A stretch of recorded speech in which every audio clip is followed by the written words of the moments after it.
6 қазан референдум сайлауының қарсаңында 2 күн қалған кезде осы азаматтық белсенділер сол сайлауда бақылаушы боламын деп ниет білдірген, тіпті біздің ұйымнан куәлік алған азаматтарды дәл сол сайлауға 2 күн қалған кезде жаппай тәртіпсіздік және митинг ұйымдастырмақшы болды деген желеумен қамауға алған.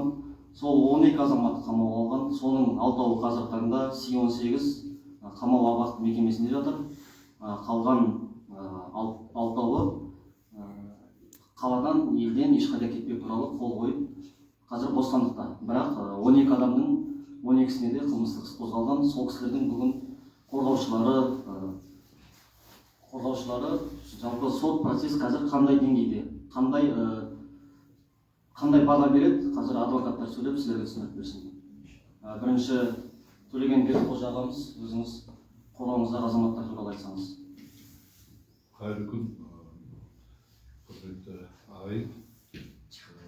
Осы іс басталғалы бері өздеріңіз алдында сіздерге мағлұмат бергендей, жаңағы қазір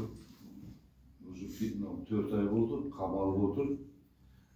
Іс бойынша бірнеше сараптамалар тағайындалған.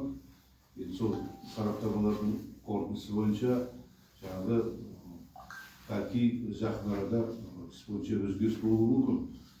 Біз өзіміз жаңағы қалалық прокурордың орынбасарына кіріп талап қойдық адамдарды жаңағы бас шараларын өзгерту туралы және сараптаманы тездетіп, қосымша сараптама тағайындау туралы өтініш кетірдік. Енді мысалы мен кеше кіріп шықтым, оның алдың күні Ерекен кіріп шықты, бүгін де кіріп шықты. Жігіттерге кереметтей жағдайлар нашар деп айта алмаймыз. Бірақ енді олардың да сол сәлемдемесі, сол бас шараны өзгертіп, әділ шешім шығартуға әрекет жасауды өтініп отыр. Енді өзіңіз білесіздер, іс бұрын жаңағы құпияланған болған, сондықтан жаңағы іс бойынша қоғамдық қорғаушы тағайындау мәселесі және жаңағы кездесу мәселесі кішкене күрделенген болған. Енді осыдан былай енді сол мәселе дұрыс шешіледі деп сондай хабар айтуға болады. Сондықтан енді мына іс бойынша істің барысын жалпы біз қолхат берген іс туралы мағлұмат беруге болмайды тергеу барысында. Былай қысқаша айтқанда сол сараптаманы күтіп отырмыз. Сараптаманың қорытындысы бойынша өзгеріс болады деп мен өзім ойлаймын. Енді ар жағында әріптесім Ерекен қосымша айта жатар. Әзірше сол.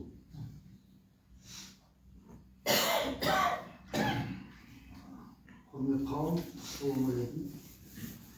Енді кіріп шықтым.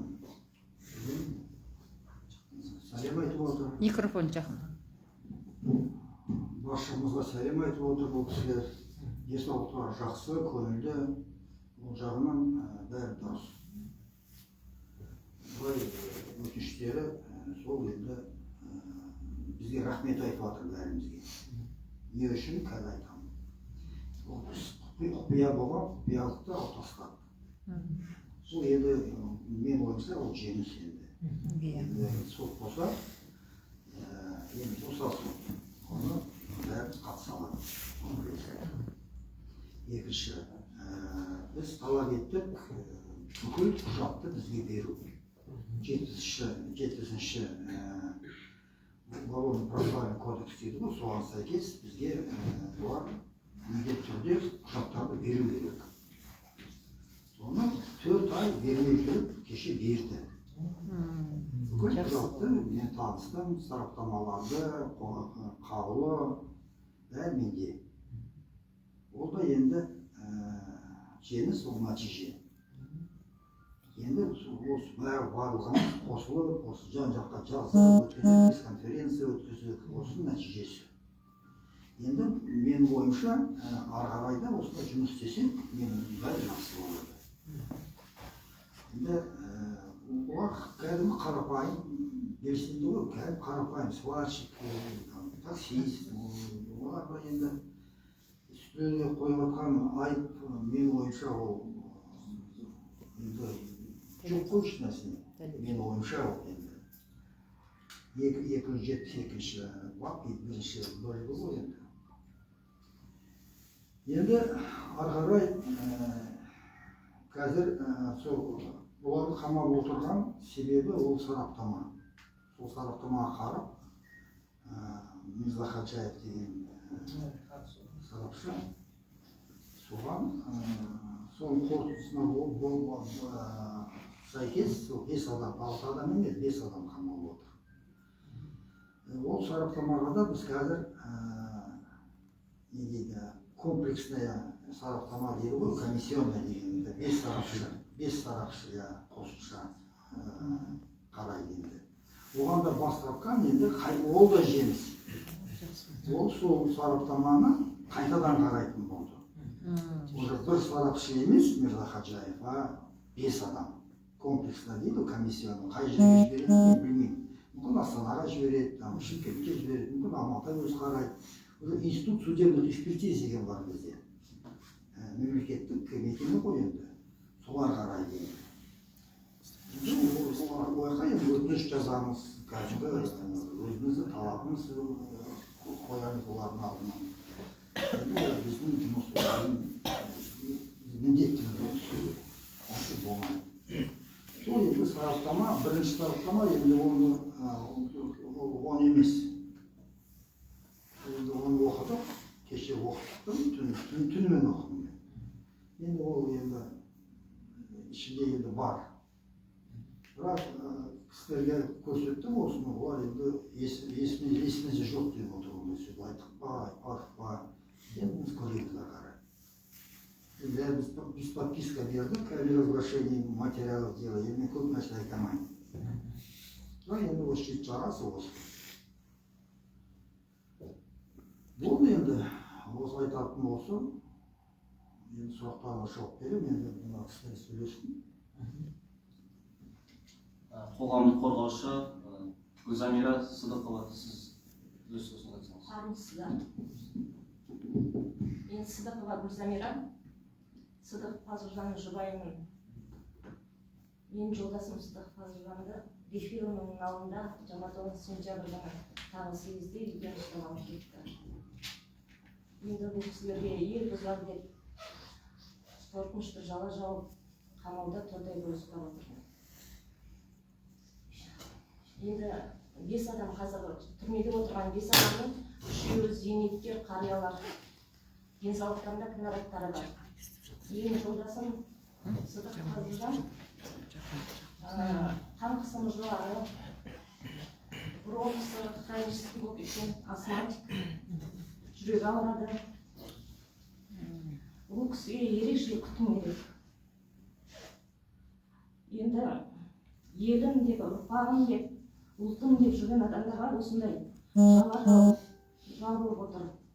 Олар жазықсыз отанымыздың шаңырағына ондай опасыздық жасауға олардың ондай іске олар бармайды. Азаматтық құқықтар тапталып отыр. Жалған жаламен. Енді мына қылмыстық іс барынша ақиқатты өтсе дейміз. Біздің талабым енді сотқа дейін енді үйғанлыққа жіберсе деп соны сұраймын.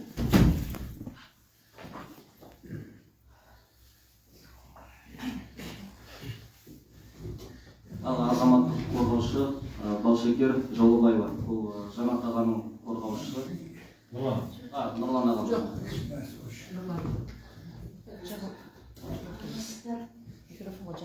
Микрофон жақында. Армысыздар. Мен Жолыбаев Нұрлан, жолдасы болған Жолыбаева Балшекер. Мен мына жолдасының отырғанына 4 ай болды қамақта. Жаңа сіздер айтып отырсыздар, денсаулық жақсы деп. Білмеймін енді, мен жақсы деп ойламаймын.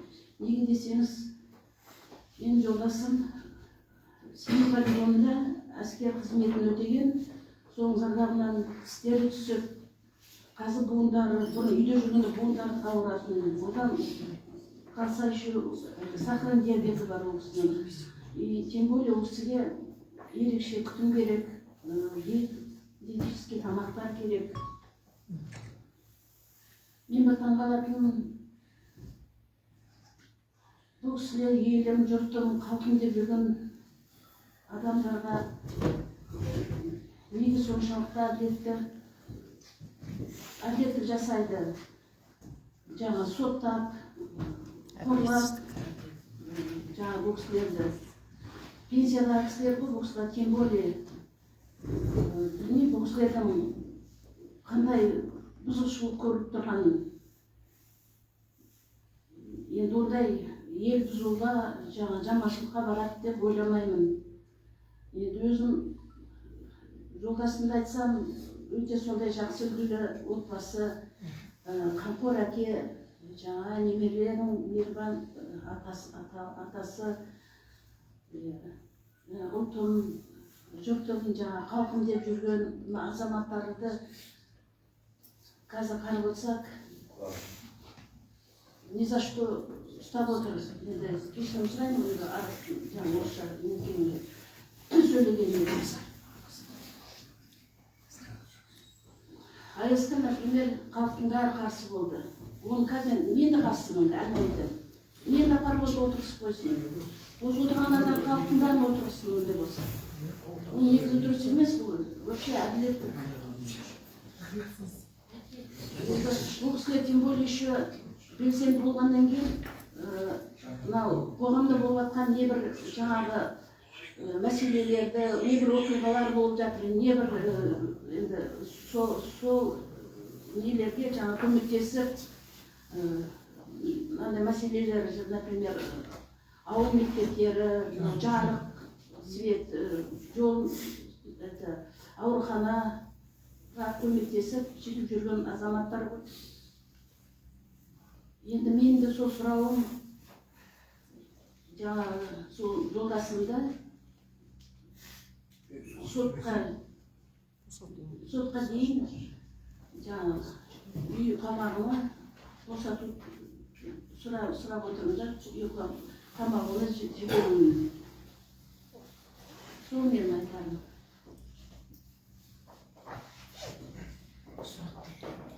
Қазір сұрақ қоймас бұрын, жалпы осы қамаудағы үстінен іс қозғалған азаматтар қамалмас бұрын өздеріңіз білесіздер, ДБ-ның алдында айтқан болатын. Ол кісілердің үстінен қозғалған іске, ол кісілердің тікелей бұл саяси көзқарасымыз үшін біздің азаматтық құқығымызды таптап отыр деп айтқан болатын. Бұл азаматтар бұған дейін осы қоғамдық істерін ашық әрі жария жасады. Әлеуметтік желілерден қарасаңыздар да, қай азамат болсын өзінің парақшасында әділдікті ашық талап еткен азаматтар.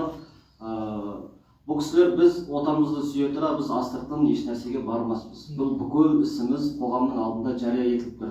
Яғни бұл саяси астары бар. Бұл кісілер тағы да елімізде үлкен маңызды шешім қабылдар АЭС құрылысының референдумның алдында қамалды. Осымен байланыстырады. Яғни референдум күні бұл кісілер қарсы азамат болды, жалпы қоғам қарсы, көп басым бөліп. Билік сескенсе керек, аты жаппай митингке айналып кете ма деп. Бірақ болмаған іске азаматтарды қамауға жөнсіз деп есептейміз, ол кісілер де солай есептейді.